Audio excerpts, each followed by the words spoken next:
Olá, boa noite para você. O caso do jovem encontrado com a barriga aberta após uma noite com a namorada em uma praia de Guarapari. O Tribuna Notícias teve acesso com exclusividade a essa imagem. O jovem está deitado na areia na praia do Ermitão, em Guarapari, todo ensanguentado. Na areia, as vísceras do rapaz que foram retiradas do corpo dele. A gente vê essa imagem, nós conseguimos com exclusividade, e isso foi após o que aconteceu com o rapaz na praia, e todos os questionamentos estão sendo feitos. O que aconteceu com esse casal? Por que esse rapaz apareceu com essa barriga aberta? Quem teria feito isso? Olha, o advogado do casal deu uma entrevista hoje para a nossa equipe de reportagem, afirma que o casal estava na praia, realmente confirma que eles estavam lá, faziam um luau de despedida, né, quando foram vítimas de ladrões. Essa é a versão do advogado da família, mas a polícia está investigando todas as versões. Já já você confere a reportagem completa aqui no Tribuna Notícias, segunda edição. Já está em casa a cadeirante atropelada por um ônibus do Transcol em Cariacica. Nas imagens é possível ver que ela se ajeita na cadeira e o motorista a vê ali no local. Mesmo assim, acaba atropelando a vítima. Esse foi o segundo acidente grave em menos de um mês, envolvendo coletivos aqui na Grande Vitória. É impressionante. A cena é angustiante. Repare, ela percebe a presença do coletivo, ajeita a cadeira e mesmo assim o motorista a atinge. Ela gira enquanto a cadeira quebra, bate a perna na calçada e em seguida é amparada pelas pessoas na rua. Foi algo muito rápido, a cadeira já foi virando já comigo, entendeu? Foi um susto bem grande para mim. Eu fiquei paralisada na hora. Do momento do acidente, ela só se lembra que tudo foi muito rápido. E também da explicação do motorista, do porquê disso ter acontecido.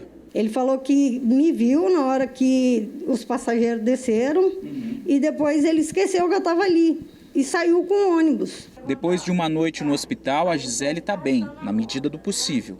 Não quebrou nada, mas teve escoriações nas pernas. Está usando uma cadeira de rodas emprestada, que foi arranjada pela empresa de ônibus, mas que não serve para ela. Eu quero uma cadeira nova, igual a que eu tinha, entendeu? Eu não quero uma cadeira reformada. Eu não quero uma cadeira usada. Logo depois do acidente, na segunda-feira, a Gisele foi encaminhada aqui para o hospital de urgência e emergência. Mas como você viu, nessa terça-feira teve alta, já está em casa, tentando se recuperar, principalmente do choque que ela acabou sofrendo depois desse acidente.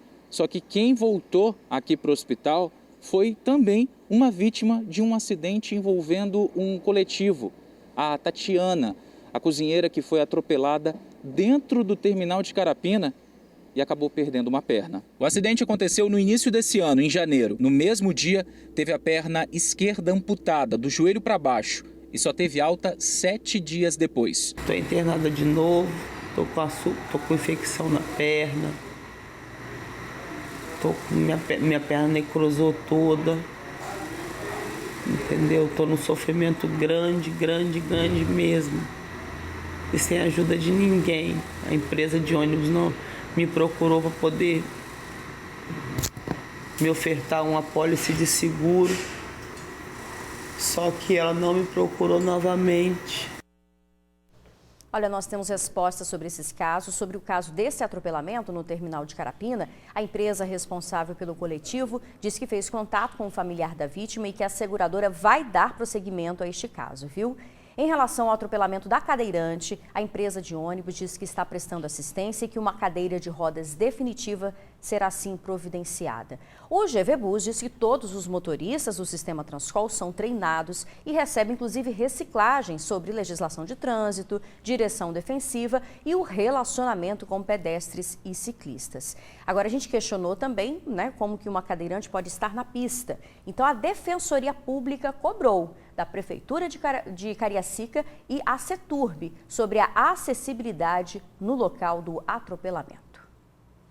3 pessoas morreram em um grave acidente na BR-262 em Muniz Freire. Olha só como é que ficou um dos carros, gente, praticamente um monte de ferro retorcido. A batida ainda envolveu uma caminhonete que capotou na rodovia e também uma carreta. Os corpos das vítimas ficaram presos às ferragens e precisaram ser resgatados pelos bombeiros.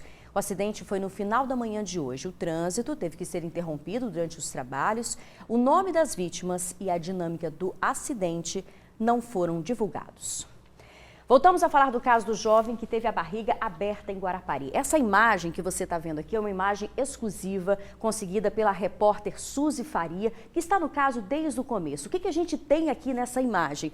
É o jovem de 20 anos, ele está deitado na areia, todo ensanguentado. Ao lado do corpo dele, gente, as vísceras. É isso mesmo, o intestino dele foi retirado. A pergunta é: por que aconteceu isso? Como aconteceu isso? O que se sabe é que ele estava com a namorada, o casal namora há 1 ano, foi até a Praia do Ermitão, que fica 1 quilômetro ali da Praia do Morro, dentro do Morro da Pescaria, em Guarapari.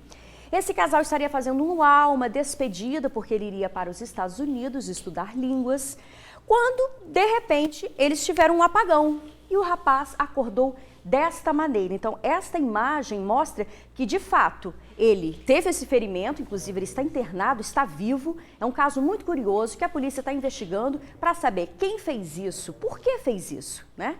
Hoje a nossa repórter, a Suzy Faria, foi a Guarapari com o cinegrafista Bruno Passos ouvir o advogado do casal.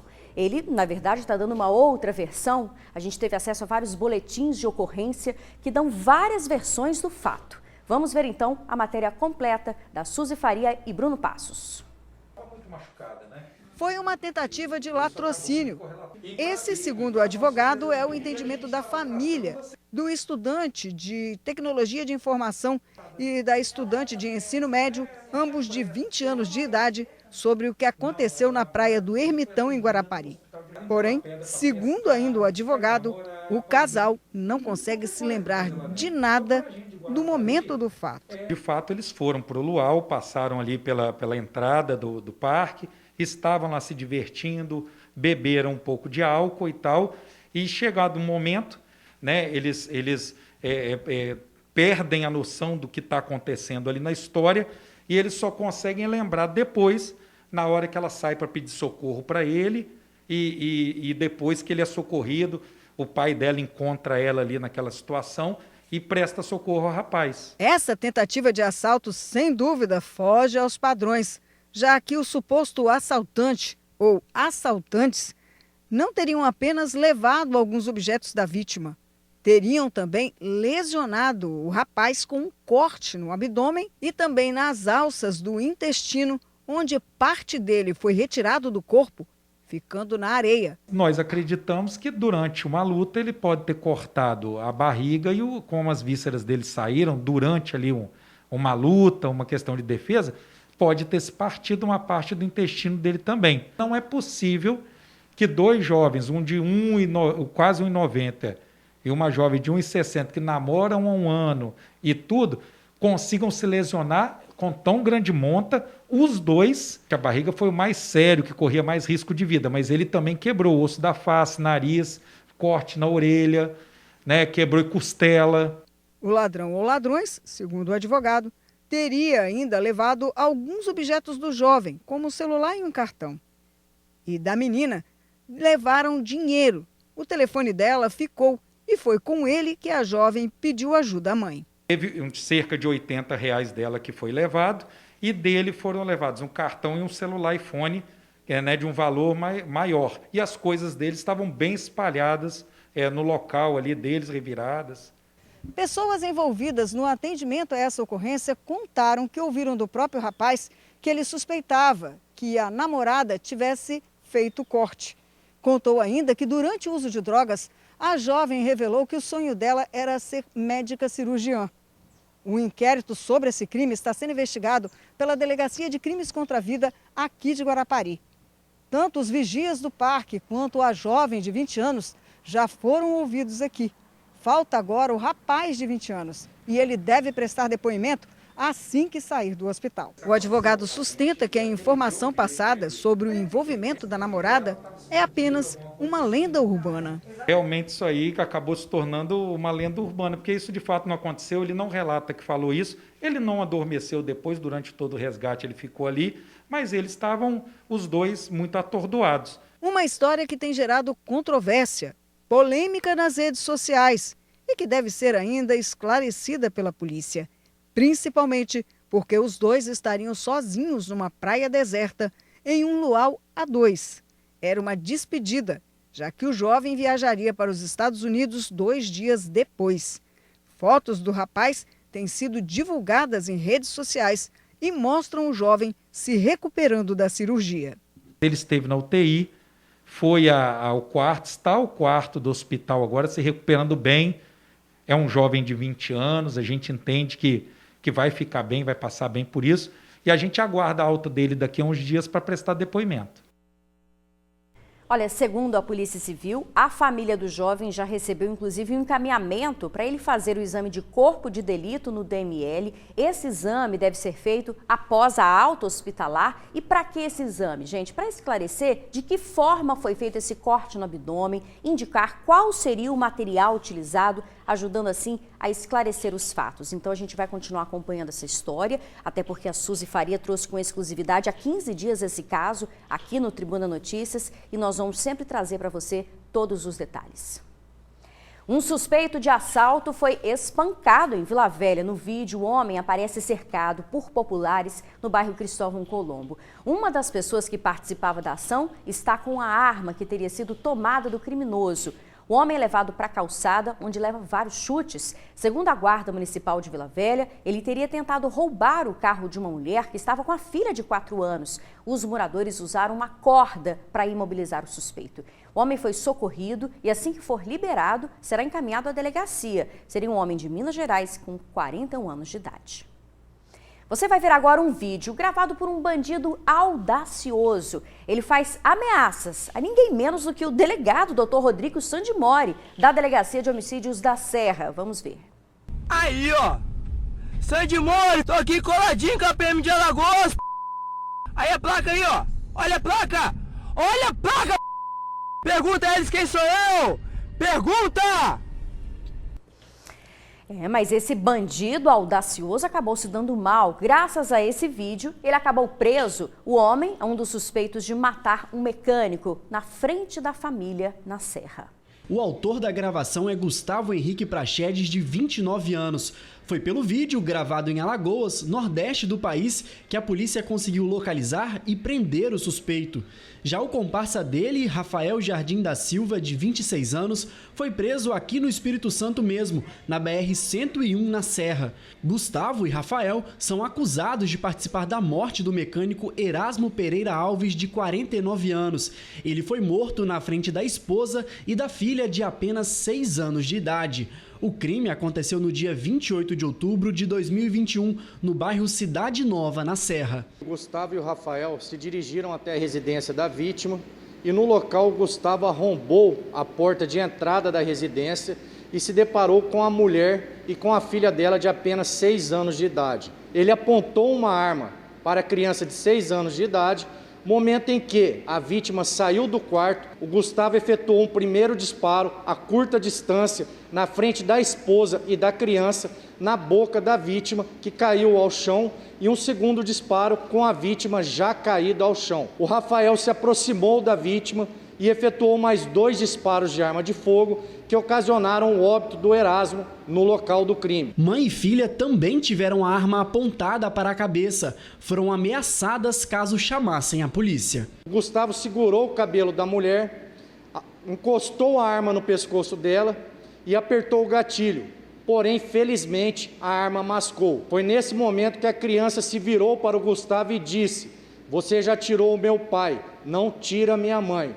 Não satisfeito, em uma atitude ainda mais covarde, ele segurou o cabelo da criança, encostou a arma na cabeça dela e disse para a mãe: "Se você abrir a boca e contar para a polícia ou para alguém que eu matei o Erasmo, eu mato vocês duas." Após o crime, os 2 bandidos fugiram do município. Rafael foi para a cidade de Barra de São Francisco, no interior do Espírito Santo. Já Gustavo teve uma fuga mais ousada, foi para o nordeste do país. Durante uma semana, viajou mais de 2.600 quilômetros. Erasmo não era o alvo principal de Gustavo e Rafael. O Erasmo era amigo do alvo que o Gustavo queria.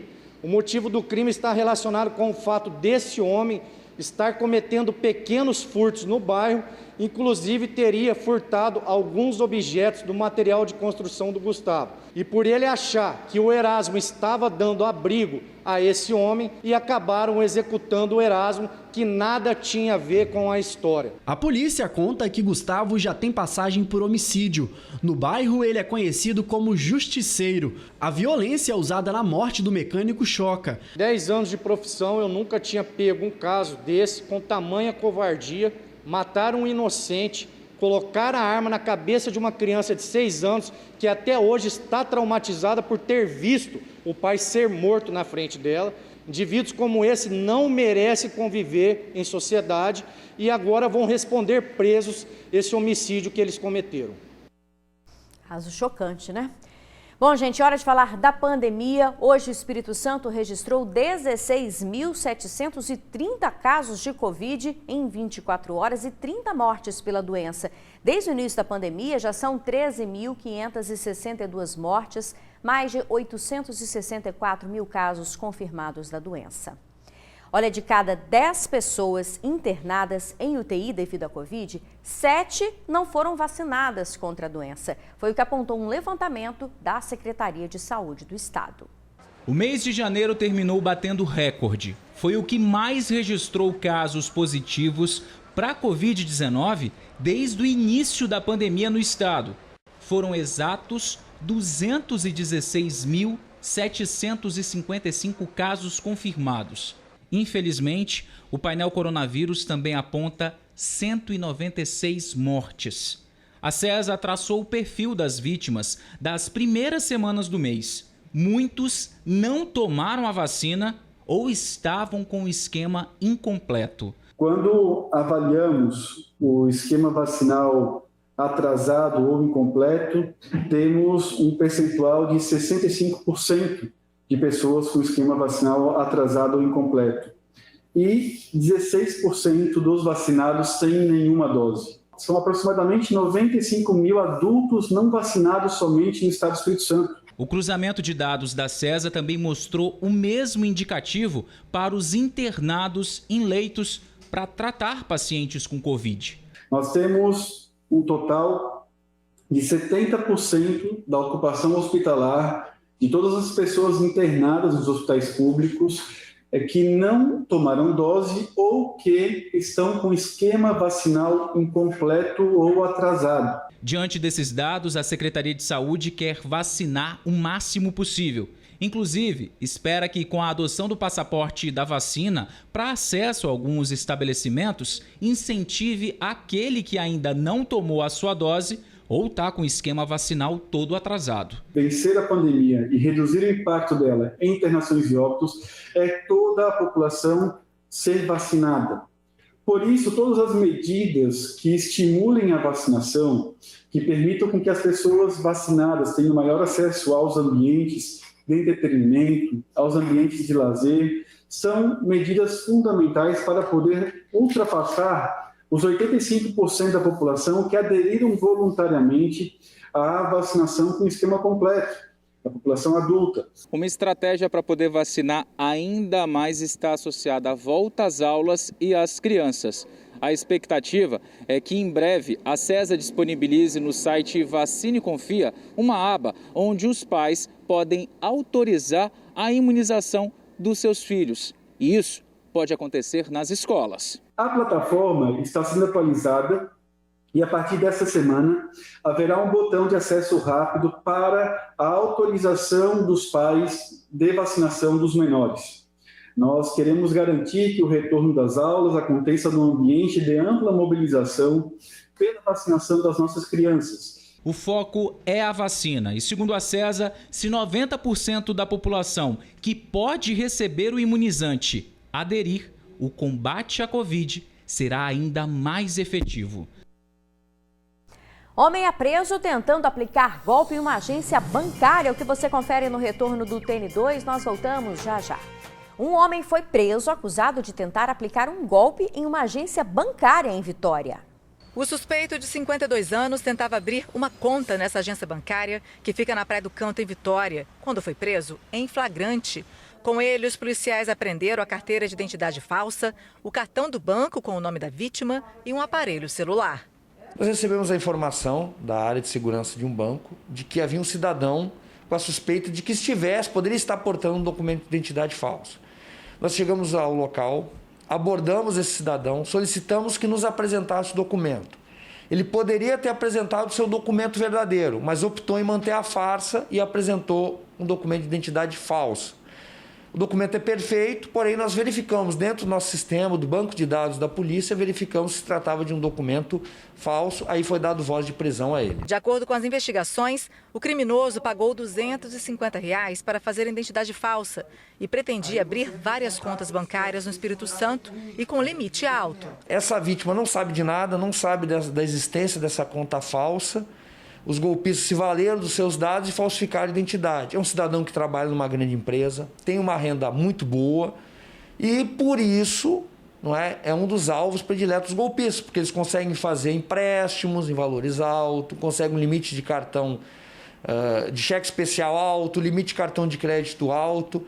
E também eles utilizam essas contas para receber dinheiro de outros ilícitos, de outros golpes. O mesmo suspeito já foi preso em 2014 pelos crimes de estelionato e organização criminosa, mas na época ele ficou apenas 5 meses na prisão. Mas dessa vez, a prisão preventiva já foi decretada e o delegado acredita que ele fique mais tempo na prisão. O delegado ainda faz um alerta às vítimas, ao atenderem alguma ligação, ficarem atentas e não passarem de forma alguma dados pessoais. Seja econômico. Se tiver que passar alguma informação, vá na sua agência bancária, certifique-se que realmente o banco necessita. E uma última informação para você. A terceira ponte vai ser parcialmente interditada logo mais às 9 da noite. Segundo a Rodosol, essa interdição é para as obras de construção da ciclovia e ampliação da ponte. Esse bloqueio vai até às 6 da manhã, vai se repetir na quarta, quinta e sexta-feira, no mesmo horário. O TN2 fica por aqui, uma boa noite, até amanhã.